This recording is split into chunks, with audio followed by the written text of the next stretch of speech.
दोस्तों, हम बात करते हैं जीएसटी की। तो वैसे अगर मैं बात करूं टैक्स की, तो टैक्स होते हैं दो तरीके के। एक होता है डायरेक्ट टैक्स और एक होता है इनडायरेक्ट टैक्स। डायरेक्ट टैक्स में आता है इनकम टैक्स और इनडायरेक्ट टैक्स में जीएसटी सबसे बड़ा टैक्स आ जाता है, उसके बाद हमारा कस्टम आ जाता है। लेकिन हम यहाँ बात करने जा रहे हैं जीएसटी, जो कि एक इनडायरेक्ट टैक्स है। ये डायरेक्ट टैक्स और इनडायरेक्ट टैक्स में डिफरेंस क्या है दोस्तों? डायरेक्ट टैक्स जो गवर्नमेंट है, ये हमसे डायरेक्टली कलेक्ट करती है। जैसे कि मैंने जो पैसे कमाए उस पे जो डायरेक्टली मैं जो टैक्स दे रहा हूँ गवर्नमेंट को, वो डायरेक्ट सीधे मैं गवर्नमेंट के अकाउंट में डिपॉजिट कर रहा हूँ, वो है दोस्तों डायरेक्ट टैक्स। और जीएसटी जो है वो इनडायरेक्ट टैक्स कैसे है दोस्तों? आप कुछ भी परचेज करके लाते हैं, सपोज कीजिए आप कपड़े लेके आए और आपको दुकानदार ने बिल दिया।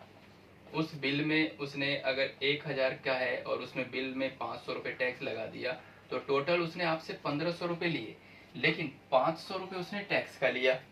तो आपने तो 500 रुपये टैक्स गवर्नमेंट को दिया नहीं ना, आप तो उस दुकानदार को दे रहे हैं।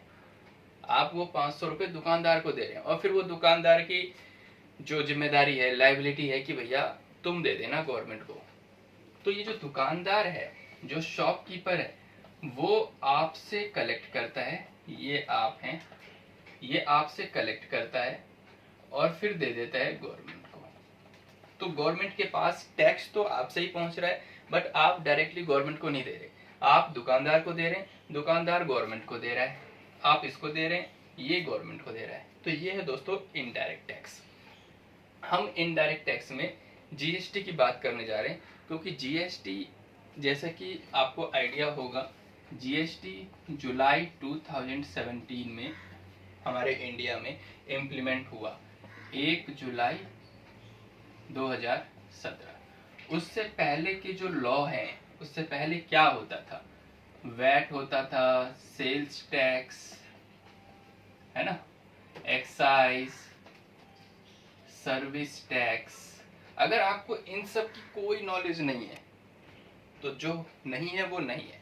जो अब प्रेजेंटली चल रहा है दोस्तों टैक्स में, अगर आप अपना करियर बनाना चाहते हैं तो जो प्रेजेंटली चल रहा है उस पर फोकस कीजिए।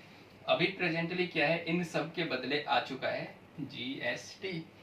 जीएसटी में ही आपका सर्विस टैक्स भी कवर्ड है, सेल्स टैक्स भी कवर्ड है। जो भी जितने पुराने लॉ थे उनको हटा के जीएसटी लाए गए। पूरे तरीके से कुछ लॉज नहीं हटे, बट हम एक ओवरऑल बात करते हैं कि जी अब तो मुझे जीएसटी पे ही काम करना है। जीएसटी अगर आपने सीखा है, जीएसटी आपको आता है, तो आप अपना करियर बना सकते हैं। अब जीएसटी में हम क्या सीखें? क्या मेरे से जीएसटी में ये पूछा जाएगा कि भाई जीएसटी कौन से कंट्री में फर्स्ट इम्प्लीमेंट हुआ था, जीएसटी को इम्प्लीमेंट करने के लिए कौन से एक्ट में अमेंडमेंट की गई, जीएसटी को इम्प्लीमेंट करने के लिए कितने सारे सेक्शंस, कितने आर्टिकल कॉन्स्टिट्यूशन के अमेंड किए गए। दोस्तों ये सब एक बैकग्राउंड है, थ्योरेटिकल नॉलेज है। जीएसटी की कौन सी ऐसी कमेटी थी जिसने जीएसटी को रिकमेंड किया, जीएसटी को लाने के लिए इंडियन कॉन्स्टिट्यूशन एक्ट कौन सा था, वो सब एक थ्योरेटिकल है। मैं बात कर रहा हूँ प्रैक्टिकल की। प्रैक्टिकली आपको क्या जीएसटी में आना चाहिए? जी सबसे पहला सवाल कि जीएसटी रिटर्न भरना आता है क्या? क्या आप जीएसटी रिटर्न भर सकते हैं? अगर आप नहीं भर सकते तो मैं आपको एक्सप्लेन करूंगा कि जीएसटी रिटर्न है क्या, जीएसटी रिटर्न भरते कैसे हैं, और जीएसटी रिटर्न के लिए मुझे कौन कौन से डाटा चाहिए, कौन कौन से सोर्स से मुझे वो डाटा चाहिए, ताकि मैं अपनी जीएसटी रिटर्न को फिलअप कर सकूं। मैंने ये कोशिश की है दोस्तों कि मैं पहले आपको थ्योरेटिकल बताऊंगा कि भाई आपको करना क्या है, आपको सीखना क्या है, और सेकंड पार्ट जो वीडियो का होगा उसमें मैं आपको प्रैक्टिकली करके दिखाऊंगा। बिल्कुल जीएसटी लॉगिन करके जीएसटी का पोर्टल होगा, उसमें मैं आपको दिखाऊंगा कि जीएसटी का रिटर्न कैसे भरते हैं, कैसे डाटा को डालते हैं। और अगर आपने अभी तक अगर इस चैनल को सब्सक्राइब ना किया हो तो प्लीज़ चैनल सब्सक्राइब कर लीजिए, ताकि आपको पता चलता रहे कि मैं कौन से टॉपिक पे वीडियो बना रहा हूँ। और वो बिल्कुल हेल्पफुल होने वाली है आपके करियर में। तो दोस्तों मैं जो बात करता हूँ या जो मैं बात बढ़ा आगे करने जा रहा हूँ वो है जीएसटी रिटर्न। जीएसटी रिटर्न, तो मैं जीएसटी रिटर्न की बात करने जा रहा हूँ।